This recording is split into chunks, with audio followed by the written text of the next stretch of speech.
문재인 대통령이 26일 발의할 계획인 헌법 개정안은 크게 국민 주권을 강화하고 지방분권 확대와 대통령 권한 축소 등으로 권력을 분산하고 경제 및 사법 분야에서 민주화를 이루는 데 방점이 찍혀 있다. 청와대 핵심 관계자는 22일 통화에서 국민에게 권력을 돌려준다는 게 핵심이자 정신이라며 국회와의 권력 분산이든 중앙에 집중된 권력을 지방으로 돌려주는 것이든 촛불 시민혁명에서 보여준 국민의 뜻에 따르는 것이라고 말했다. 청와대는 87년 헌법 이후 31년 만에 이뤄지는 이번 개헌 논의는 무엇보다 촛불 시민혁명의 뜻, 조국 민정수석에 화답해야 한다고 강조한다. 개헌 추진에 대한 국민적 동력 확보를 위해서다.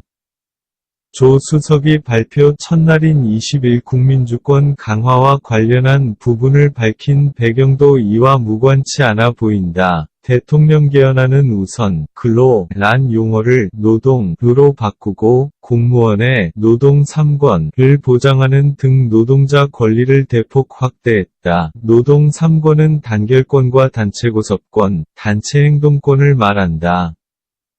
세월호 참사와 묻지마 살인 등 위험으로부터 모든 국민이 안전하게 살 권리를 천명하고 국가의 보호 의무를 규정하기 위해 생명권과 안전권은 신설된다. 알 권리 및 자기정보통제권을 명시하는 정보기본권도 새로 포함했다. 국회의원을 임기 중 소환해 투표로 파면할 수 있게 하는 국민소환제.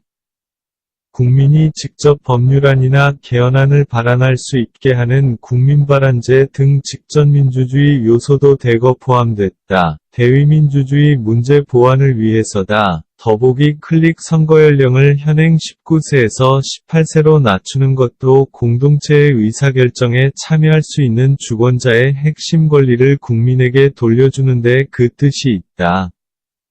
국민의 한 표 한 표가 국회 구성에 제대로 반영되게 하기 위해 선거 비례성 원칙도 헌법에 명시했다. 청와대는 대통령 4년 1차 연임제로 정부 형태, 권력 구조를 고치는 것 역시 여론조사 등을 인용해 대통령제는 국민의 뜻이란 차원에서 설명하고 있다.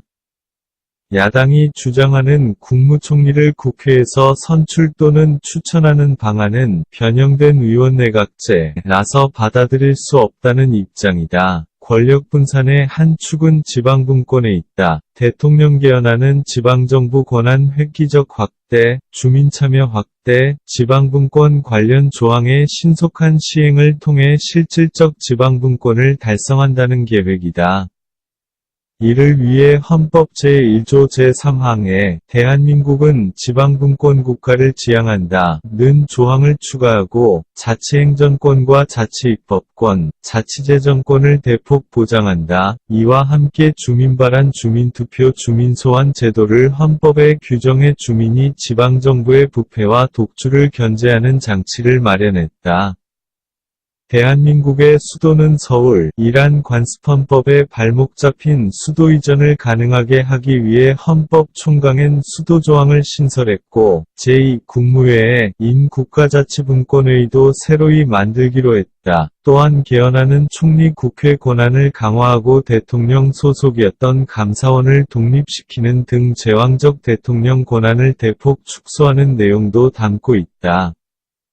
먼저 대통령의 국가원수 지위를 삭제했고 특별사면 행사 시 사면위원회 심사를 반드시 거치게 했다. 헌법재판소장은 헌법재판관 중 호선하는 것으로 고쳐 대통령 인사권을 축소했다. 앞으로 정부 법률안을 국회에 제출하려면 국회의원 10명 이상 동의를 받아야 한다는 조항과 함께 국회 예산심의권 강화를 위한 예산법률주의 도입, 국회 동의 대상 조약 범위 확대 등도 추가됐다. 아울러 개헌안은 경제 및 사법 민주화를 통해 사회적 불평등과 불공정을 바로잡겠다는 의미도 담겼다. 논란이 있는 토지공개념은 경제민주화 조항을 강화하며 이번 개헌안에 포함됐다.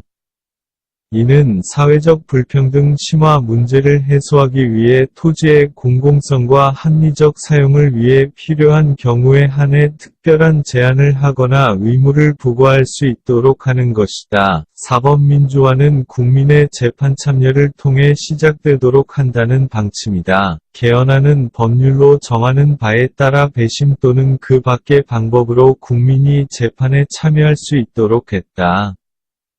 이렇게 되면 직업법관에 의한 독점적 재판권이 견제될 것이란 게 청와대 기대다. 헌법재판제도를 개선해 법관 자격을 갖지 않는 사람도 재판관이 될 수 있도록 한 것 역시 사법민주화의 연장선상으로 읽힌다. 이는 사회 각계각층 입장이 균형 있게 반영되도록 하기 위한 조치다.